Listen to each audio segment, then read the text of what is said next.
tele no matou tua ele nem tá real. A matou saunia o ina la o fio pa ia ele nem tá real.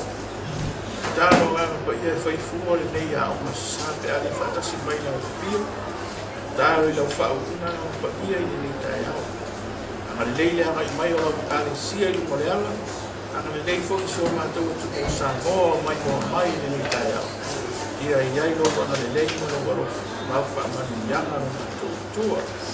Mato taro le fo ia te oilo lava inga o mauro mato fatawa o Yesu mene ma mene ya te fatara fat fo le fo mat maro le ni sto so ni ta yao e lo mai mo mai ya mo lo fa fo mai fo in ni ta yao ya oli a uma saru na tonu nei o nei tau saka te lo ta to wa uma sai ua mo ya te le ma ua onai ai nei fale tonu la iti ena ya o le uma sa tonu nei tau saka ole tato mata ukure ta ya ole ni fa uina fa be ya fa vai lo langa ya Yesu pai tata ne o ta fa ya fa vai lo langa ya Yesu ben ya tato sa uni fa tau tato mau ya pai tau le hotel fa tau manino ya tau menino foi tau do tele ya ya to mau ni ta yao o le luka non tau e ono poi fasu malifitu ya fanta mai fasu mariva luka non tau e ono poi fasu malifitu o fasu mariva fai mo mo no tusi foi mai amen ya ra ta foi kau kata si mai ya se sabe ya fa no foi aí fai no ati ya te ufro tu sai ai tu sai mai kana o fai no fale o ia ele maula tu que fa vai no corpo sa vai ele o tafe o fati mai vai o lema o fa vai nei corpo a o le fa no ai le fai tu sai mai kana o fai no fale o ele e adesso non fa mai fatti mai non vai tafe non paura lea non fa tutti quella in lea o fa questo lo perché kita la noia te o se mata o ku e fa pe ai e fa vai lo langa ia Yesu dai manatu dia ia tangata e nei se fa vai o mene yo langa restaurant le se fa vai o lo langa e tele le ingu se le lei mai te ola fo ia te ola e le lei e pe yo le fa matalanga o le fa to le tala no ia Yesu ke riso ile i fa fale rua tala no ile tangata e fa longo ile upu le atua ai le faia ma le tangata e whaalongo ma whai. Paina tala Yesu ke riso lo tala noa Yesu ili ka muta ma le whainga o le whaavai o le whai. Whaatusa ili tangata e whaalongo ma le tangata e tusa i tusa o mai tangata e whaalongo. Ao le tangata e whai ma le tangata e le whaia. Whaatusa le o le ata manino na po le whai unga o whale na whai e ka muta i. Fale le fa vai ina mo le papa e mosa e a fo e malepi e fa vai mo le eli restaurant al fale fa vai mo le papa fa mai ia e tafe mai ta fenga e mosa li fa ta si mosa li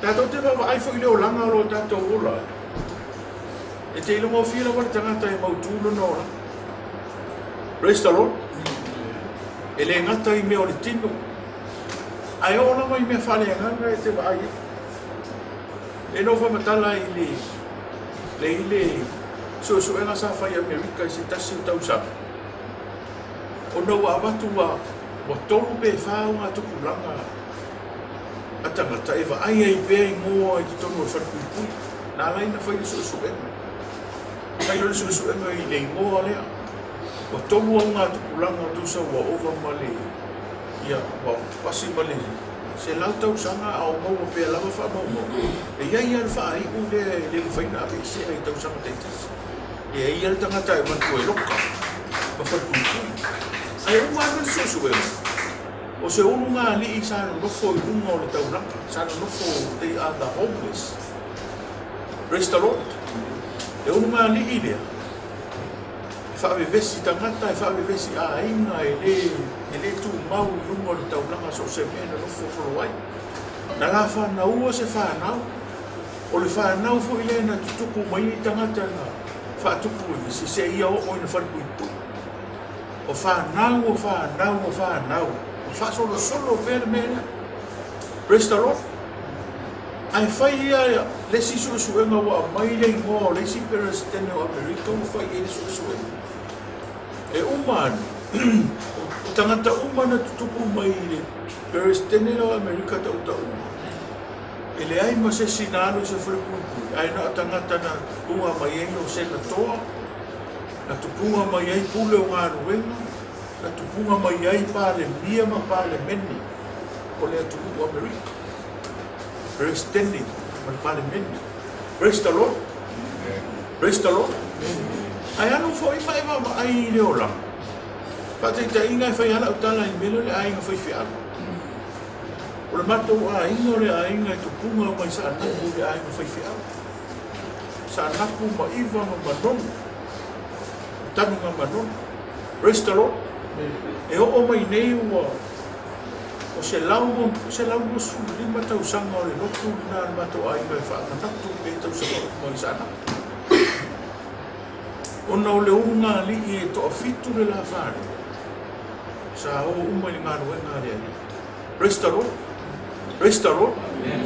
o mai nei ya la la mo mai termini wale na e fa casa a e mo wai si lo o vai ele sa o na fa o le fa vai na le leo na fa vai e fa wa pe ele fa to na utala pe se no pase ne o ma to foi fa no mai e foi ata ngata ele eso na fa fa na nga le tu restaurant e se foi ale me fa vai ai no na ia ola a ole fa ma o ninga na o fa matalanga Yesu Cristo ile fa vai e se me restaurant o mai le tala Yesu o le sau ia tea fia e fa longo ma fia e fai e fa nga lue le upo le atu fa au ngā le tele o onga mo fa ta oto a Yesu ke riso ino na olanga tangata na le fa vai luno le papa restaurant ke vai le fa mtalanga na so le lau tusi o tusi ia kopo mua o lo foi produsu mai lua tusi lima ya kopo lo ta lua lima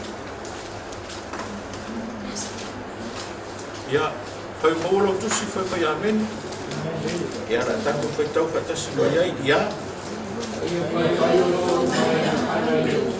ai awali na pa mo ya pasti ai to wa ai tasi pa no wa ai ana ya saya mo sa ai pa macam pa wa ai dia dia na sini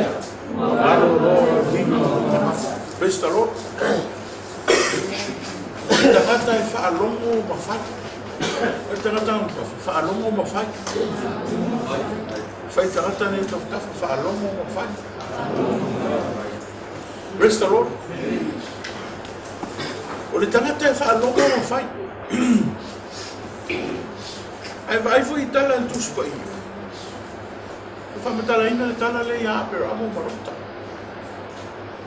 Praise the Lord.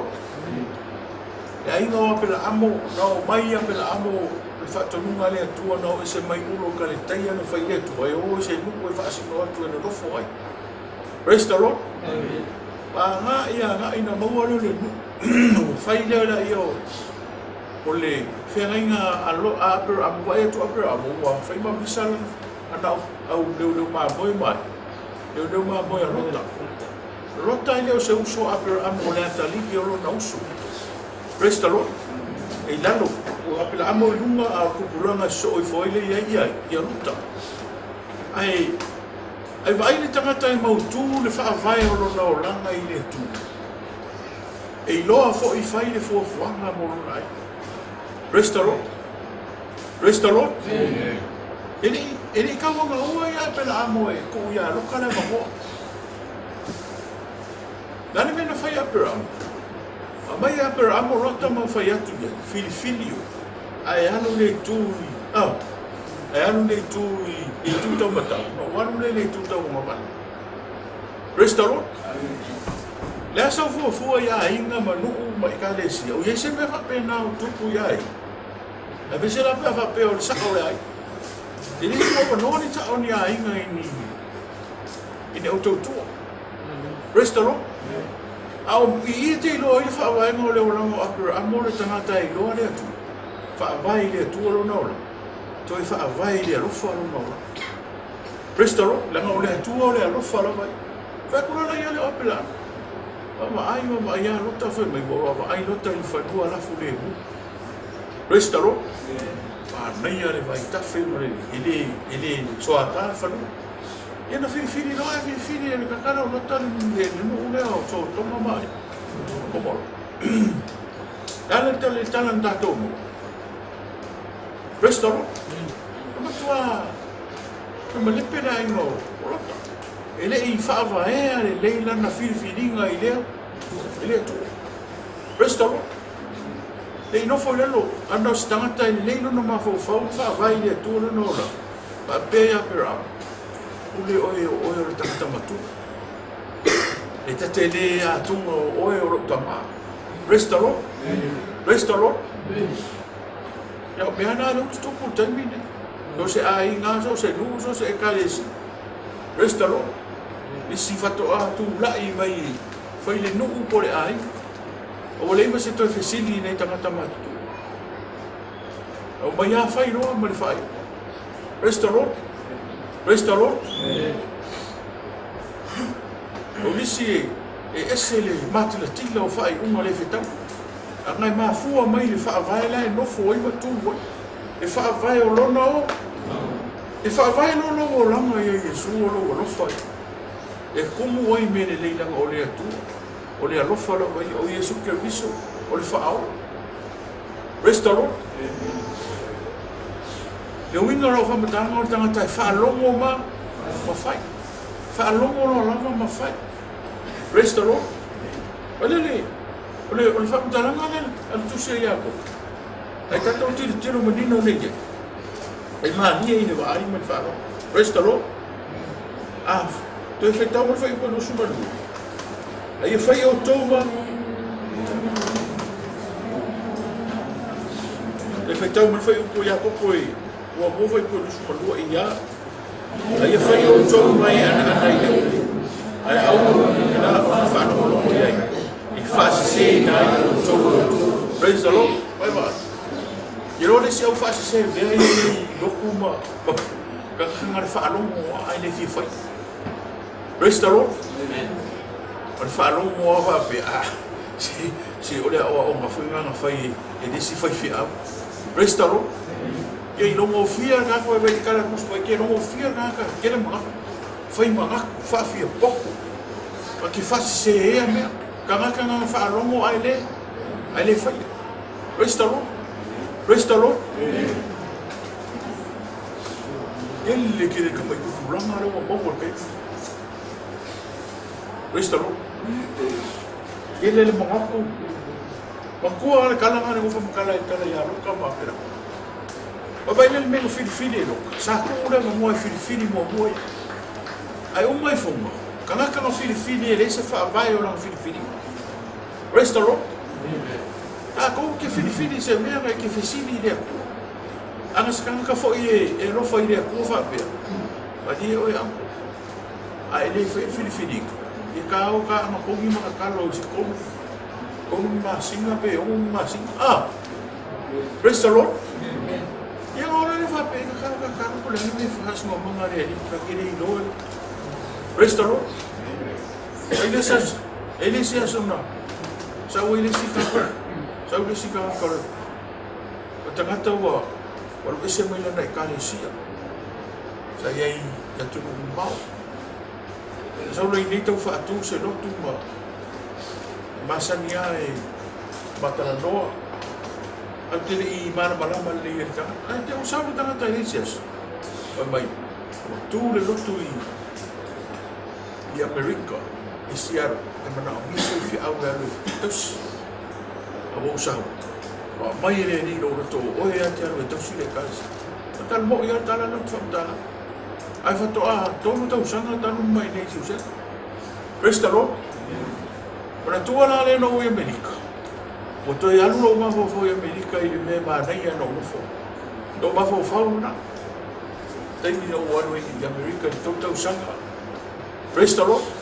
O kase ma nei o le atu. Le atu e turu tilo o se tangata I Amerika I saute. E whawa ai mamao lawa I fianu e nofo I Amerika. The mainland of the United States of America. O wawa whauna, waru le anu I whia. O wawa nofo a e whamen mato ai. E no whisini lea, kua ka wai e ni se mea la ama me wame ingia whai wako e le isa whai no whai. Restaro. E le whai angia whai unga ni whiriwhiringa ka. Usa penga whai minga karangoa ka pō mare a kua le ki kauwhingo wanua uwhia. Kano I le a kua pe. Restaro. Restaro. E ua e vai aso na wā. Au laku o koso le a inga le pā o whanua ka whainu. Restaro. E inoko o ngongo le a koso le a inga le pā noka roa le se luka koe whainu. Restaro. O fiu ko koe whaini whaiti hau. E o mai ngikiri noko o whio. Apa wale me ko wale e kilo ni whaifia. Wale whai e pa. So e se whaifia o whia ki Amerika. O kanina whai ko fo Amerika. Ngā rengo ko sau samu. Restaro. Restaro. A ngā sakangakala e mai e le mau kūre whawai. E ngā mai awa. Ya. O a whela wang sau mar whaupunga. Mau ki whia lua pe. Mara lua whawa. O kongu ko pasis. O wale whale man ka awale whakani mai whaingito. Logo I kang kolo. Restaro. Restaro. E whi mai ari. Ia alwano nga ia e ufa mo whamo waka. O whi kala ko e lau hungari ni ka mupa. O kia kahaka. O kia kahaka I nua Amerika au. Restaro. Kau besiero. Restaro. Ngai ei kai me. E mai e whapenga. Supenga I ka ko. E lea tumu. O mau kūre whaavai o rou. Ola. Restaro, nau ka lale ka whai lau o whine rai I sina maroko. Ako whiri mare a kua. O whea ni mea ke no ufo ai. O maa whiringa e awe o New Zealand. Ai a waku New Zealand, ai e koe sau ngei ngofo aku ngei kamiki ki Samoa. Restaro, o lau ka lala ia o whiri mare a kua. Ia ngā ringa o New Zealand I ngofo ai. Restaro. Restaro. O isi kai mi e whai e maa kua whiringa whanga. Ne? O le kangaka e mau kūra whaavai o runga o langa I a Iesu. E whaalonga ma whai. E le whai e sesi se whiringa se whai ar kangaka langa ia. Whiringa. Restaro. Pau wale me mga mia le sosangi a maa kua. Kako whanga. E whau kua. Whasao sao me o olai. Restaro. Fifi aula renga, fifi aula nga launga na saring ke ngini. Fifi aula nga loko I Grace ni fato. Ako ngei a Grace fato anga, ya ako rola ia le alu Grace ka ka tin ka timpala. Ya ai ki a kongo ia ka mo fako. Restaro.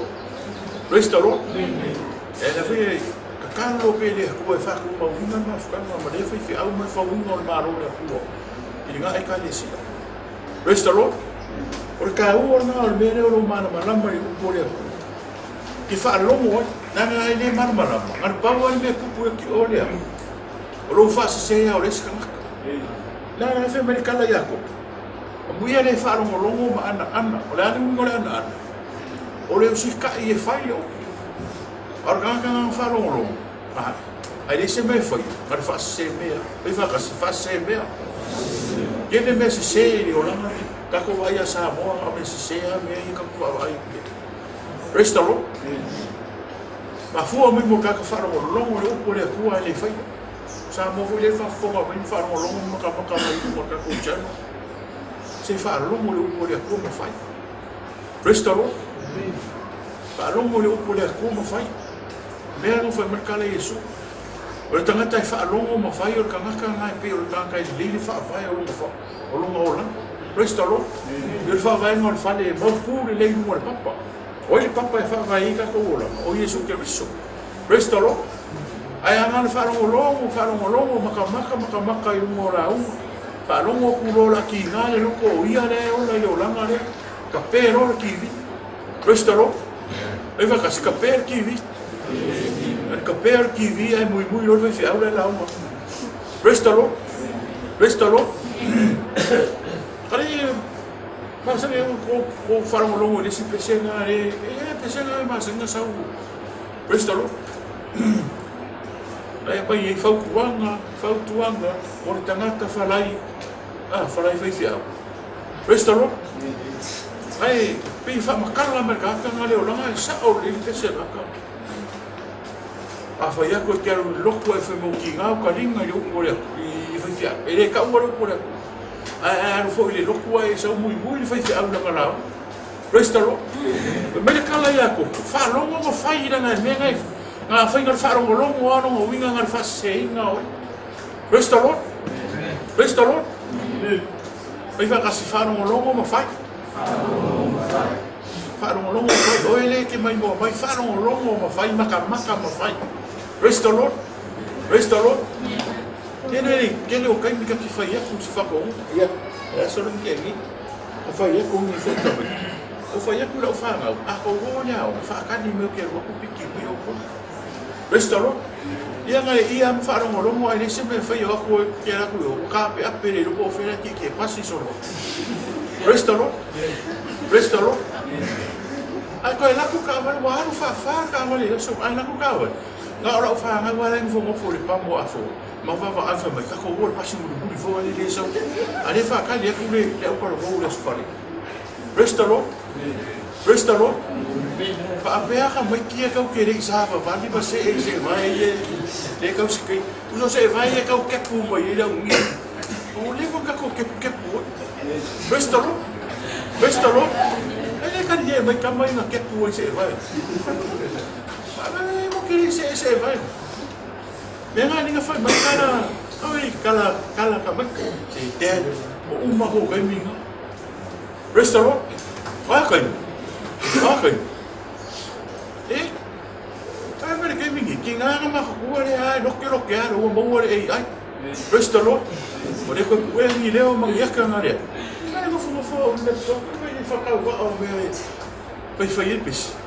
Praise the Lord. Ako mo fo ge ya no ko fa ku sa kapes. Praise the Lord. Taro fai nei tamati.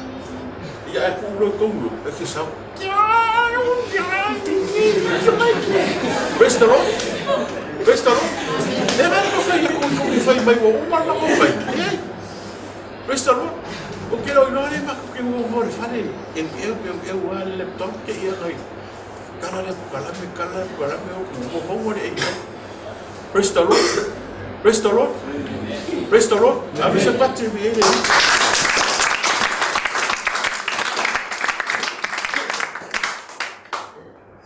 O le whakaopo le e lua mea ia mga o Yesu e whai. O le whaalongo ma whai. Fia na nisi kankai usika i whaalongo. Praise the Lord. Ia le whaalongo ngā pese whainga e pese le o le ei ai. O le whaalongo pese e umanga kasi le pese e kango kukongu ai kango lole i whiwhiri ko inga kanga. Ka wha Mexico, ka wha Latin America, ka wha Tropical Samoa. Praise the Lord. Ko iei kongu mga i pū, mga ki palau, kingi whangu o meo kingi apaka e ting tau. Ko rei ko, ai sango e lole pese whaalongo ama ai lai kongu o le whailanga o whaipes. I mawhe pese, e kasia pese. Praise the Lord. Ia no whiri lona, ia no koe ngā mea e kia fo. I ki wharongo longo.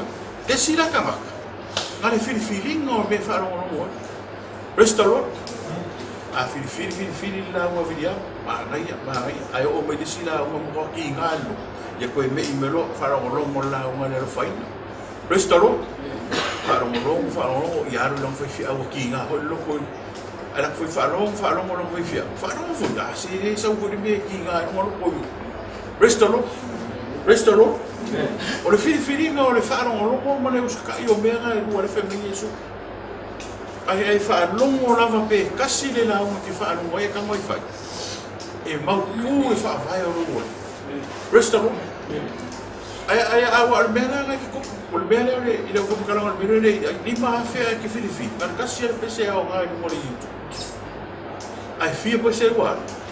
Li maa whea ingo whai. A wano ele fia kala. Iwa siku panu ka ala Amerika. Restaurant. E agora kasi ala pese le kuru. E se pe ala me ngara whamkala kuikio. E kasi lolo whaanongo la unga aka ngoi whai. Ke ro, ka ua ia. Whaanongo whai. Restaurant. Te suara kusi makai e whiku ngā no whanua ni. Matai e whitu. E koe rusu whai o rusu mali. Naka kele koe ngā whanongo longo e kele koe ngā kāna ki whai. Ai ene me maku e kaunga e whai e o kaunga e kusi koe.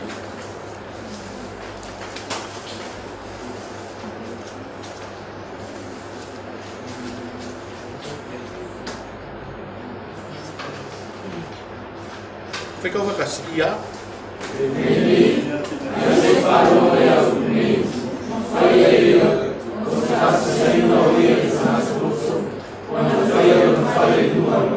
Ben, vai cá o ano mesmo. Belo ele vai no rola, pegou foi que eu. Vai no moro papa. Restaurou?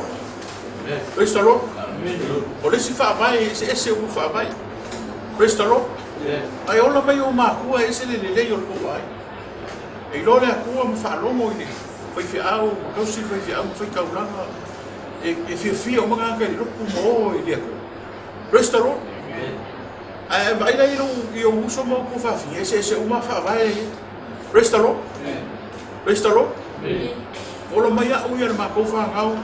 O leva mo ma fo ki fia foi fiau. Ma fo ia le leilo ola. Ke ma fo o ngi ko a fia o me o le ola. Restaurant. Kasi le o nga an fase ka o ma fo ki le ko fia o nga. O no ke me o nga i ka i ma. Restaurant. E sa ora kwa. E ngi si o nga ma ka e ko. Ale nga o mo fo lo o nga ko le sa ku pi wala nga ka. Restaurant. O Filipino no au ele nga le nga fa vai. Anu o Filipino ko mga umia ko mga o nga ele leila un siya. Anu ko ba ho fauli. Pero lilo, okay isi nga wala nga. Restaurant. Fai de ka va le ka ka le o le ya ko fai. Restaurant. Ya ko le ko. O mo foi o kule ko fai ko ai fi wale ko ba ya ko ya sakan. Restaurant. Ya mo foi os kamara o vai. So kali. Ano ai sa wa ia sa wa. O mga maiki nga ngirong fai. Ano so wa sa ka wasu. Ai na ano ko sa le ano marka Carlo ko ule. Fa mo ko le ye ko ka mo. So fa ai foi bo. Ai foi mai o mo ari ang mga makari ba ikya ka was o karo fa ko ya ko wa fa ko ia o ai liu le lo restaurant ya me nga kasero me nga boy ma ai ba ai ko au le o ke ki boy o fa ko ke fa lo boy ma i restaurant ya na fa o malanga me no DTS or Disciples Training School. Ani mena ki fafakai. So, kung makaupo yan nga, o ngayon po sa ulibahan nga nila, o ngayon mo ngayon yung beske, ani, nagoy wami, kung na ako, maka. Restaurant, o yung fafakai na, iyo na rin si kali, ina nga ako, vita lang nga, Mai ele ofisu fa o ai e go fo ia kia. Oi o nei no vita fere na pare na ia e fo. Oi. Eu so era no carpa, na ka ai fo fa. Na no carpa, ara ka ai fo. Oi, oi nei do ai. Ah, me venga ma o ko le oi mi no kai. Ka fo I fa ko I ai au mai. So ke roi, ma le pau ai o ka mikinga. Mo ni mau ola I le ko ola.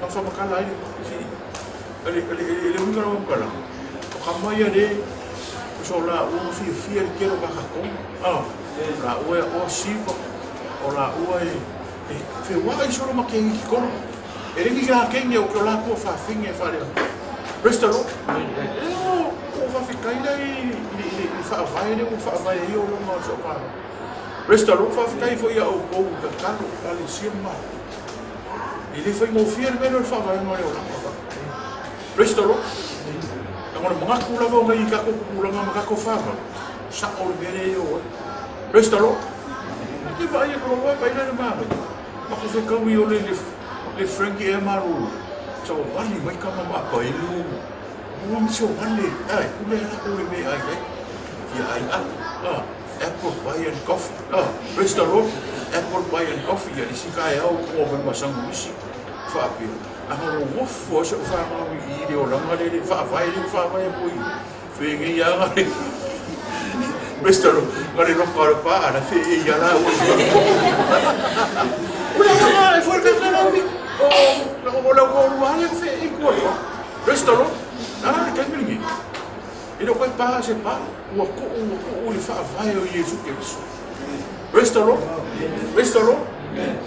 ula cargo a sapa sipa solo lo ora fa vai isso restaurou fa vai isso pa mercala a marca o ka marca pouco e vai que tanga ta foto fa vai no na fale no marca restaurou ora tem mingi que ngale uma ko fa no mo le lipoki wa uma sa mo dito sa que ngale uma mai ka fa no ora sawa me fa te konos restaurant téléphone I tele me ese no social media o fai ma me vai rua I la ko ma fo ya o so ye ni social media sa ya ta ko restaurant ma o que leta o mia no ne fai le la ko research ma le ele o me fai restaurant ele fai fo que leta ni kali me ka ko ma fo ga so aka ko fai popo e mai o ni ave o ni fa ko yo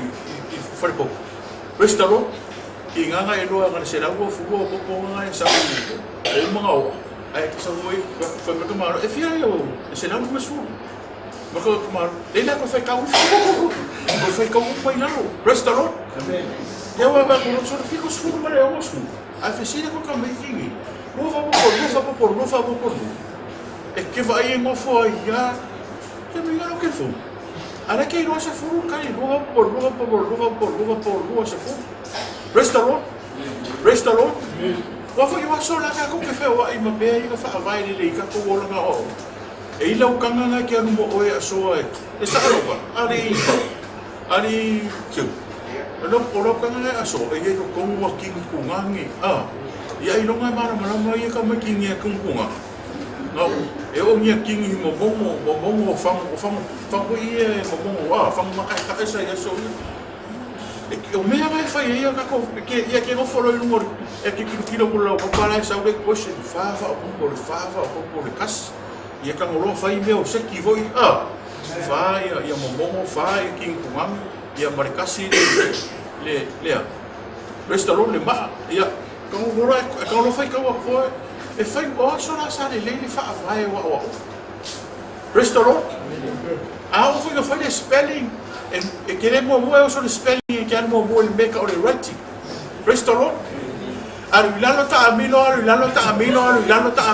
quiero que mi que fiu fa pero ta amilo esa pasa paso como kai kus e o fai mi fa pena esa pero ko fai por uma lua o fa vai o mo le restaurant ia ma ka ka mi ki ko si mele ya sa lalo ta amilo mo sa le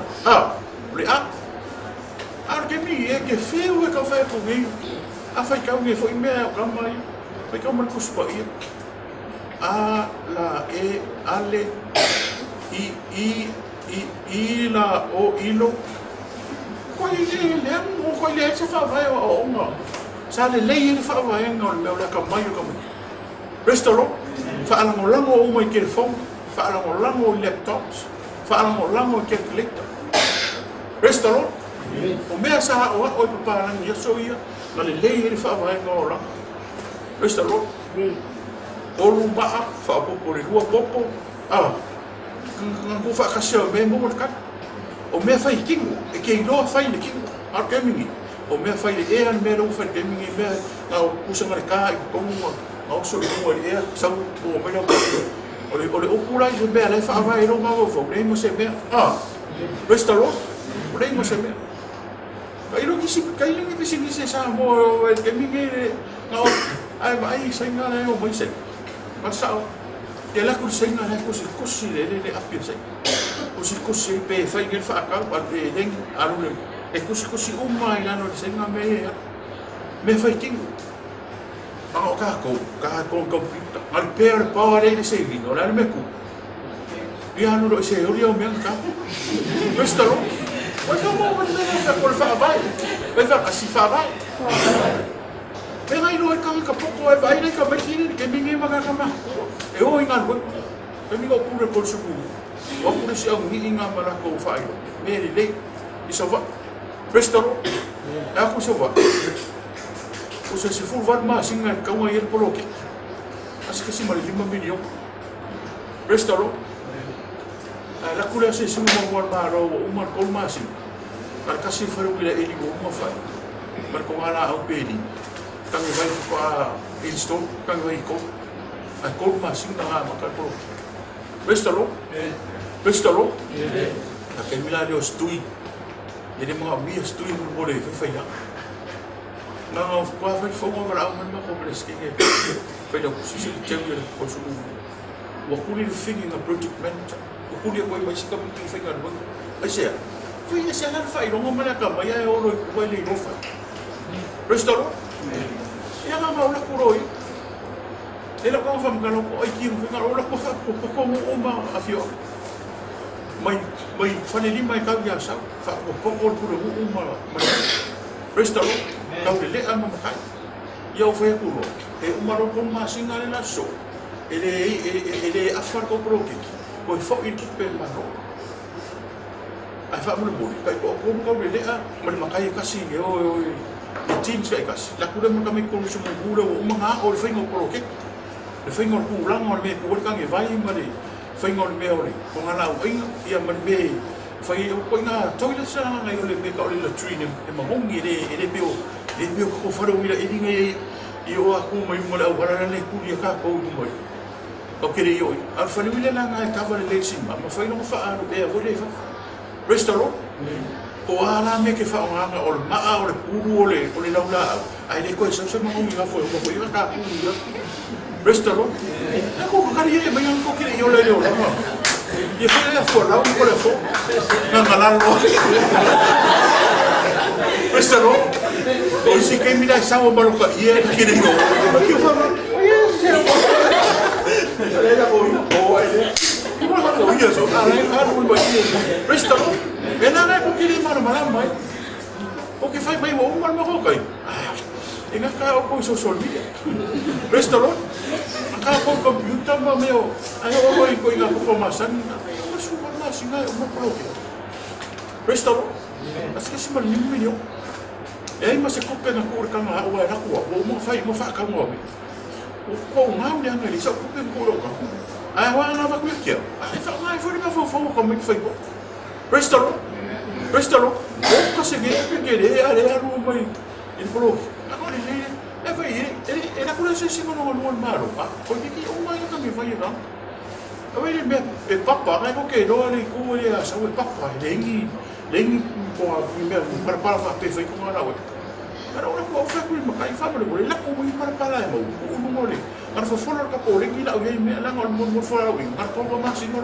esa roba ani fai e fai fora e non pego questo no e fai sia cara o Roma, kama kikili, ulang o meu preparei o ia karo me fa pele o meu prepa o me te fai me restaro oni le fai fa ko ya o foi isso o mai fa ko ai al fa vai le o ka ko langa ko o ma eso ma fa vai le o le dio yesu wa le ma se me o pa mo ka o ma fo ma ko ma singa e ko ko e me ko ka mama ia fo mai ro restaro go vai aso e fo mai le ia kapis restaro ia fa ko la o ma ia ko ai mo le papa ko la i mo papa o ma fa yo ki ko restaro mo kiri o ese mo ai kapis ese ai restaro o le ka o le mo fa vai fa kasi fa vai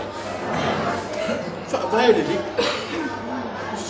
fa yo fa sa ka ni fai pelo fai no por no sei ale leo ale polo ko sa fai no restaro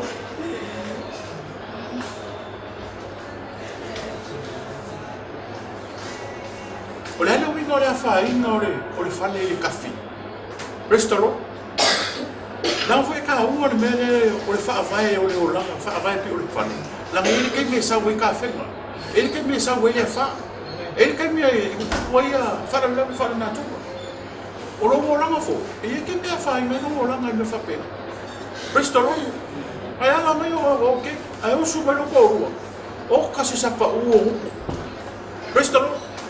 restaro la mo ele ko mo me i ka fo ka me fera mo ia ko ki ga na mo ko kule pi ko ko ka mo ala nga fa ai nga po o mo le ngo ai me ai o su mai na mai ni angi o le o le i fero na ka ko e inglesings ala o su mai na bele ka e o fia mera e fia le kupe na mo na fia me ai e se ska fora ma ka le se isle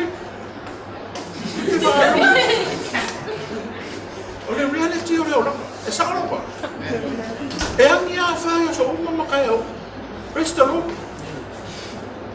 la puyo le avisi kama foi ngar wanga o le ngo fo le fa ka o so au sa o sia so le mo oi le la fa ka va restaro a fa ina ko o ka le so le na le vano so ka ko per guios so se kana ka fa pisigisi la ngai e la fa le me a le fa va e le fo il meno pisigisi fa ki na o ka restaro que ia ku mo le me official le o fa se no pi fara o kamara ka ko ku se o ka mo o me ia ma fai ma fa ma me ti fa le ko mo le ora restaro que mo fo le le ma anga mai wa fia ile ni ai le mo fo sa ka restaro sa ko sa ka ni fa mo se me fa ai fa angi ma se fa oi lai mo Yesu ke so mo no so ai angi le fa restaro para ko nga Yesu mo ba fa americana la so o ni fa no o ni ma ka mi ma fa a fa vai na no nga fa vai le papa de Yesu ke diso ana ka o ya Yesu o fa fika o ni le restaro vesi ba ai no no te lo go o fa ia ku le ko le se me foi le no vesi familia ko o mai a ke pa ai ka o ai o ma o mai ia ngare mai o su wa ngare ia ko ia ke pa a ko ke pa a mas ka jus a mas ka pa kiu restaro a ka o mai se ingol britane mo se no mo ko pe a mas ka ka vale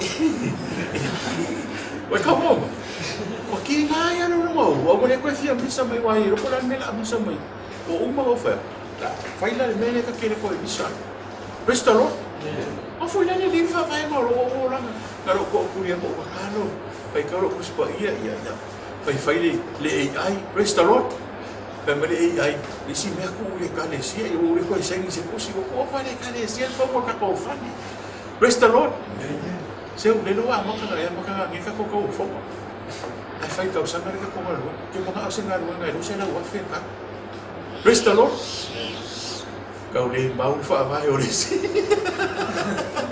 ka o tolo ni ka o le fa e hari Praise the Lord. Ki ia ka pai o se laua fe so le ni. Aku ni se ho ke le foi ai me asi senga. A uma ku e pusi e unga le ho. So se mea e mawhai o na whai le nei ho. Ringoa ngau ke mga pusi. Praise the Lord. Ka ale o le se ai na sa uofo ai ma ai hei e ka te mga kōpa. Praise the Lord. Ska mare whare. Ska mga sanga. Praise ai ai. Ia mo le fuse me ngo foi. O ia. Ava se me ai mga sanga. Praise the Lord. Mo le wha avai le nei. Praise the Lord. Bega kasi wha avai papa. Koe ka mo, vere ka mo kala ke kiu. Mo le koe aru leo sa mga whau au le mea. A koe le ka upisa mai na mai whaingo sa ka avai. Ia, rau kou whaku sa rau kou whai amare ka avai le. Praise the Lord. Praise the Lord. O whea lau ke arui. O whakakai a, ko upisa wa pia. Ka avai le nga mga whai a lau whea rua ia. Ia ai, wha avai aru ka ikaw ranga ia Yesu. Praise the Lord. Praise the Lord. Mai kau mo, me le ka whongkala. Le songa mo na kumkau.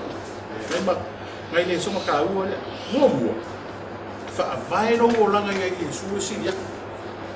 O ma o Yesu o le rofa. Ewa kasi o Yesu o le rofa. Yoang Yesu ma le lima foi ko supo.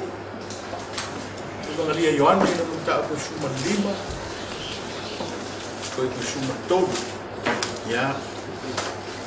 Kaya mo tu si foi mai amene.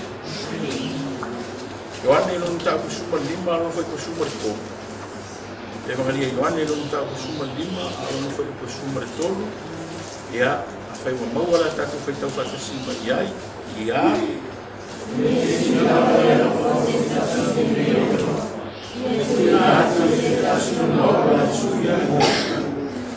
Kasi leo le ka ua leo le wha vai o rumo langa ia Yesu.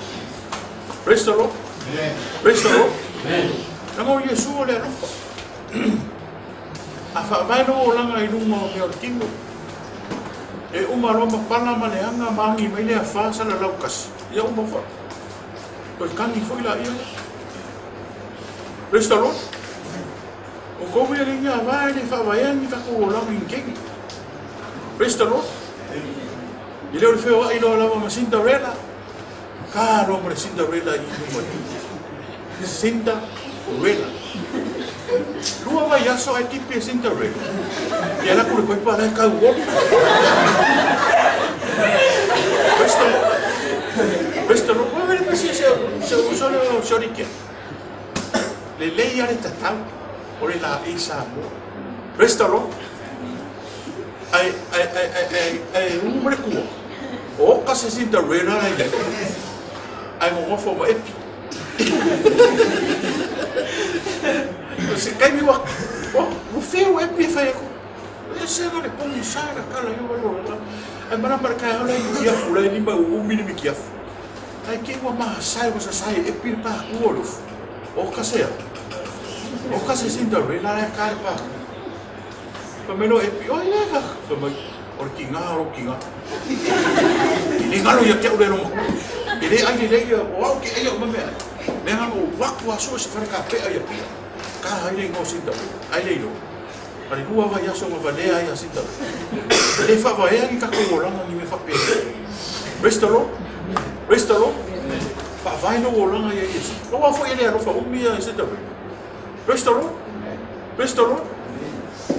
E ka la po lo fo ia makanga e no finge bongi ke ro mo. Restalo. Ki le fa va o se no fa se ka na o Yesu e fa va mo ma. Ka mo. Ka mo na. Le songa no mo. Fa vai no langa ia Yesu. Langa sa ko na ola mo. Le nga kai alofa. E sa unia ia me o mo. Ai ko ko na ola mo e. O mo le ongi se furu foi ko. E yo le ongi se furu foi ko sukas. Le familia nga yo. Se furu no foi ko sukas. Ya, foi tão fantástico, mas aí pega o mau e ya, uau, eu uma coisa nele, e tu vai fazer uma coisa nele, o sul daí era mal, e eu vou, restaurou, é a mal que se Cinderella morre, a mal que se olhou se Cinderella morre, restaurou, cá o eu le bem ele cara morre, não le faz vai bem over here, e ala nga le leile a inga o ngai o le lei o le whaavai. Praise the Lord. Ala nga le leile o onga o le leile o whaavai. Mega o basics. Sa ia ia sora. Nelo wa o kemi wa fiu e lao mai mea kau technology kau whai e ia o mare mwhai. Langa leo ele technology ma fau fau ka le mea whai e lea. Praise the Lord. Praise the Lord. O le maa fau fau ra kangaka. Whakere e nese. E ia kemi e ke fiu e whai e koe le se kiro ma fau fau. Ai kangona e whai mea whai kingo ia renga whai aso. Le ngaka le haonga o na kuskusi wa le mene ni ngofa kuka wiki. O la wau study nga whamakala mai e risi whai haonga koro ofisa e kia o ke ngoa awa ni whisky. O le kusi, o le whaikau kusi, ma le maa fau fau e. Lele wika le whamakala. A ngano i lau kusi, e mga kua e lau nguku. A ngano i lau nguku e mga kua e lau kusi. A ngano i le nguku ma le kusi, e mga kua e lau maa fau fau.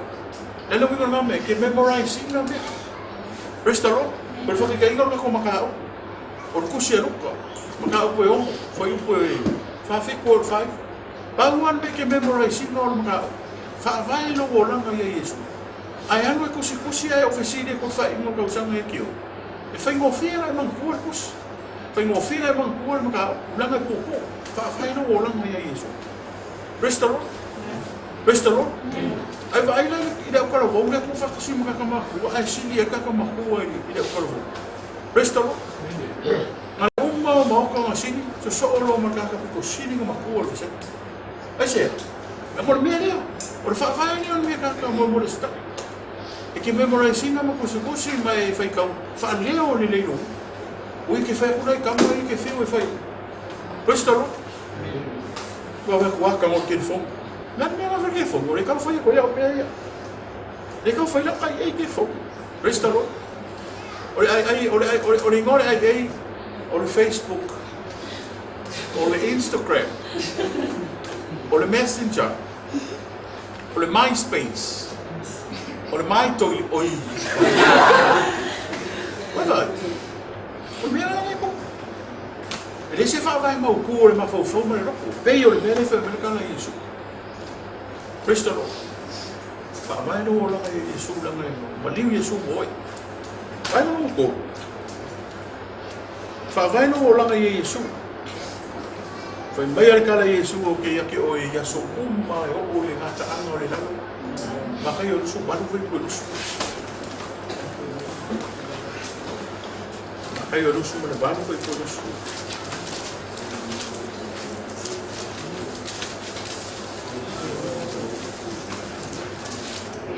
Dos kung malibado matay o ko los kubo la ka peka vakas.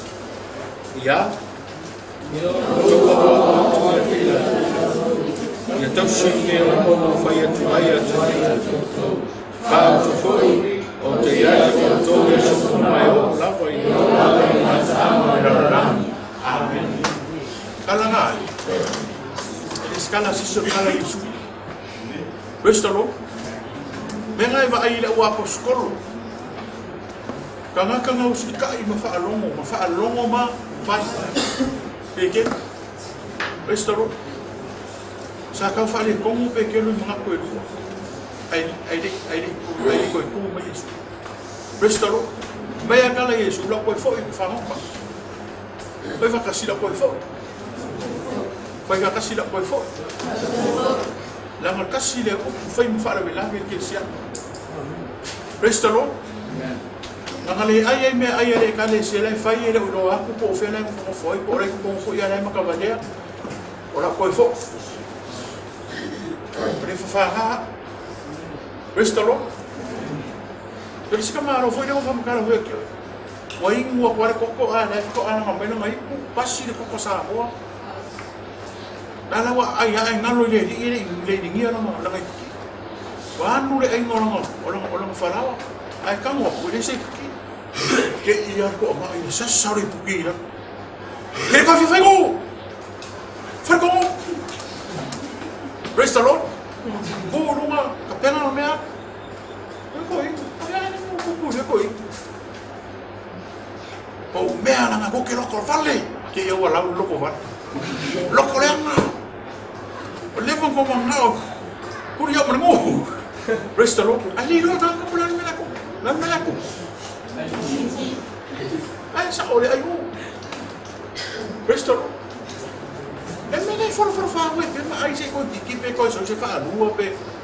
Restalo. Restalo. Ni fa va e o langa ya Yesu.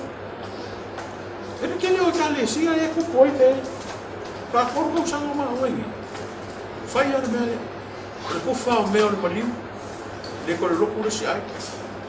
Or ko fa se me nga ma ko pe o jo e ia ke o se pe fai ele ar tanga ro. A fe me jo se so mar ku a pare. Pare langa po mi pa fa so ma ro ka des. Restalo. A so a ko ma ai o se sa bre lo ku ma si ai. Restalo. Pe o la mai me le o se kala ma fai ale e se se fa lo. Pai aku se kala I se se fa lo mo lo pa ma ki ui foi blau pe fe o mi foi me ai la fa o mo ko ai pa kalo ai le fo mo le un mani ma la fa ngo ko fi kuma fa nga wa fa nga mo fa nga wa fa nga ai ka se kala ka ia ka o ke ko se lo ko ke le la fa ele ko lo ku ai Yang so lo se si so me kala ile kales. Restalo. Restalo. Vai me ni mo ku yo no mo. Era que aka me foi o desse. O que ele colou? O curca que não vai para uma fique viva. Mas que agora eu sou uma bafa. Paulo que vai. Eu não quero só ver os caras, eu vou e foi não vai. Porque eu vou ralo só não vou macalar. A minha cama é meia.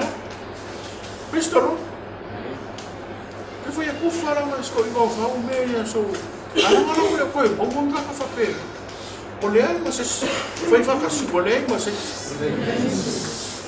a ver a boa saber sabe olhei logo. Vai no eu lá me Jesus é bom. Restaurou. O ka se sa mo dia nga mai ai ngo mo no mo ko I ko se ka mo ba ko fu ma ka e ke no ana ke ri ai o me ke ri no ai no ke ri ai ya so o me ke ri no ama mo ko fa ya so no por eso ko por eso ali restaurant e o das ko o le si la so ai ai fo se me ki nga o ma sa ro le lo ko fa ves Vai kasi fa ves. Usa le fa vai no malonga Yesu. Ana o ia ga fa mare pe o ia le fa man makangi. Restalo. Vai fai no foi fomo minho kinga. Nere ni fa ingo ya o fomo kinga o le devil smith. Amo ka o e fa sa. Restalo. Vai no foi.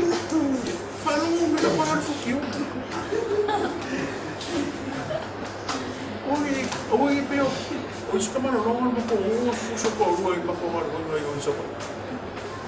Ako inga o mandi le no fam kala mo mandi. Presto. Usare ko. An wak wala ko misi e faula. Ai ina ko ko. Que faz o que? O ia não passa senda. Presto. Por ka ele fa vai ale o langa ia isso. Fa vai meu tingo. Fa vai no inga kamaka. O cara filho. O cara filho, você. O filho. Aí, le songa nga mo oi. Fa vai no ola e su o le no fa. Fa vai e su no mali e su mo. Ma fa vai no ola nga e su. La nga ya. E ku mau e o i ngata anga le no. E o i fa ba. Restore. Ano sa ili ka nga fa vai ola nga e su mo na ko ai nga ko ko. Po mau sali. Po o fia ma o. Restore. Kurang kalau bawa, apa yang ini mengkulo orang orang kaya, oi fai fafonga mai nene kaya, apa yang ini mengkulo filfiling, fa mengkulo filfiling na baru fa apa dia ini, orang oi oleh umoni, mana orang, mau oi ya kita coba orang apa ini, kata amal lah, dokter, Mātou mi o ino mātou tua e whaawaru. Ai ana mātou mata uku i nei tai. Whaafitai no whaukuma, whaafitai no pa ia no kisosoni mai. Whaamanu mia i nei wasenga mani nei i kānesi. Whaamanu mia ko ia sa moa o poto mamau moa. I nei tai. O ia tania oi whai maari me whaaola i no moa. Whaavai ia te oi. Ia whaamanu mia ia te ia ni nei tai. Ono lo suafa Yesua mātou wole, wala au toi nei. Amen.